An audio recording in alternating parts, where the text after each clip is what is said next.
ជំរាបសួរបងប្អូននិង fan ទាំងអស់គ្នាស្វាគមន៍មកកាន់វីដេអូថ្មីពី Electronic World Magazine សម្រាប់វីដេអូនេះក្រុមការងាររបស់យើងបានផលិតចេញមើលទៅគឺប្លែកជាងរាល់ដងបន្តិចហើយដោយមិនមែនជាការ review ទៅលើផលិតផលថ្មីៗនោះទេតែគឺជាការបង្ហាញទីតាំងនៃការផ្ដល់សេវាកម្មរបស់ ASUS វិញម្ដងនៅថ្ងៃនេះក្រុមការងារ Electronic World បានមកដល់ ASUS Service Center ហើយតោះចង់ដឹងថាក្នុងនេះមានអ្វីថ្មីតាមដានជាមួយគ្នាដូចតទៅនៅពេល ASUS ដែលជាក្រុមហ៊ុនផលិតកុំព្យូទ័រយួរដៃនិង gaming laptop ក៏ដូចជា accessory ជាច្រើនរបស់ពិភពលោកនោះគឺបានបើកដំណើរការនៅ ASUS Service Center ឬហៅថាមជ្ឈមណ្ឌលផ្ដល់សេវាកម្មផ្លូវការរបស់ខ្លួននៅប្រទេសកម្ពុជាហើយហើយនេះគឺជាកន្លែងផ្ដល់សេវាកម្មដ៏ទំនើបនិងមានទំនុកចិត្តនេះស្ថិតនៅលើមហាវិថីកម្ពុជាក្រោមនៅក្នុងរាជធានីភ្នំពេញនៃប្រទេសកម្ពុជាដោយអ្វីដែលគ្រប់គ្នាបានឃើញនេះអញ្ចឹងនៅទីនេះគឺមានការ design ប្រកបទៅដោយភាពប្រណិតនិងមានផាសុកភាពសម្រាប់កន្លែងទទួលភ្ញៀវគឺមានសភាពធំទូលាយខ្លាំងមែនទែនពេលនេះក្រុមការងាររបស់យើងគឺបានមកដល់ ASUS Service Center ហើយឃើញថាមជ្ឈមណ្ឌលផ្ដល់សេវាកម្មផ្លូវការ ASUS Service Center នេះក្រុមហ៊ុនគឺពិតជាបានផ្ដល់នូវសេវាកម្មថែទាំហើយនឹងផ្ដល់នូវអត្ថប្រយោជន៍ជាច្រើនផ្សេងទៀតសម្រាប់លោកអ្នកដែលបានជាវផលិតផលផ្លូវការពី ASUS នៅទីនេះមានការជួសជុលនិងការថែទាំផលិតផល ASUS ដោយក្រុមអ្នកជំនាញបច្ចេកទេសច្បាស់លាស់ដែលបានឆ្លងកាត់នៅវគ្គបណ្ដុះបណ្ដាលពីក្រុមហ៊ុន ASUS ផ្ទាល់តែម្ដងបន្ថែមពីនេះអតិថិជនដែលមកដល់ទីនេះក៏នឹងទទួលបាននូវការដោះស្រាយបញ្ហា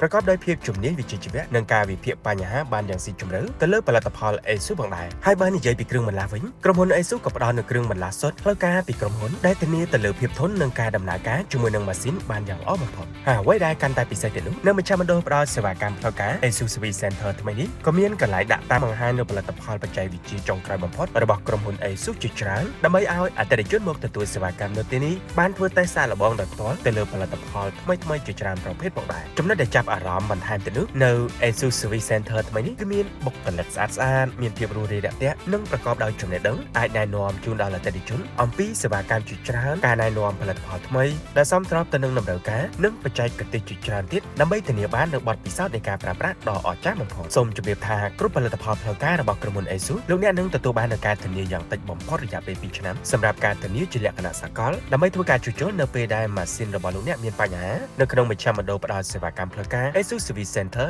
នៅបរទេសប៉ុន្តែទៅលើផលិតផល ZenBook Series ក្រុមហ៊ុន ASUS មានការធានានៅក្នុងស្រុកដល់ទៅរយៈពេល3ឆ្នាំហើយបើចំពោះការធ្លាក់ខូចឬក៏គ្រោះថ្នាក់ដោយប្រការណាមួយនោះលោកអ្នកនឹងទទួលបាននូវការបញ្ចុះតម្លៃរហូតដល់ទៅ 80% នៃតម្លៃគ្រឿងបន្លាស់សុទ្ធពីក្រុមហ៊ុន ASUS ថែមទៀតផងដូច្នេះចាប់ពីពេលនេះតទៅសម្រាប់លោកអ្នកដែលកំពុងតែប្រើប្រាស់នៅផលិតផល ASUS គ្រប់ប្រភេទនឹងលែងមានក្តីបារម្ភទៅលើសេវាកម្មថែទាំការជួសជុលក៏ដូចជាគ្រឿងបន្លាស់ទៀតហើយលោកអ្នកអាចអញ្ជើញមក ASUS Service Center មជ្ឈមណ្ឌលផ្ដល់សេវាកម្មផ្លូវការនេះដើម្បីធ្វើការសាកសួរព័ត៌មានក៏ដូចជាការដោះស្រាយបញ្ហានានារបស់លោកអ្នកទាក់ទងនឹងការប្រើប្រាស់ផលិតផល ASUS បានគ្រប់ពេលវេលាអ្វីដែលពិសេសបំផុតជាងនេះទៅនោះគឺលោកអ្នកទទួលបានការណែនាំពីអត្ថប្រយោជន៍បន្ថែមពីផលិតផល ASUS កាន់តែច្រើននិងរឹតតែមានភាពសម្បូរបែបកុំភ្លេចណាបងប្អូននិង fan Electronic World Magazine ប្រសិនបើមានបញ្ហាទាក់ទងជាមួយនឹងផលិតផល ASUS អាចមក ASUS Service Center បានដើម្បីទទួលបានសេវាកម្មផ្លូវការពីក្រុមហ៊ុនសម្រាប់ព័ត៌មានបន្ថែមលោកអ្នកអាចទាក់ទងទៅកាន់ក្រុមការងាររបស់ ASUS Cambodia តាមរយៈអាសយដ្ឋានខាងក្រោមនេះសូមអរគុណសូមជម្រាបលាជួបគ្នានៅវីដេអូក្រោយ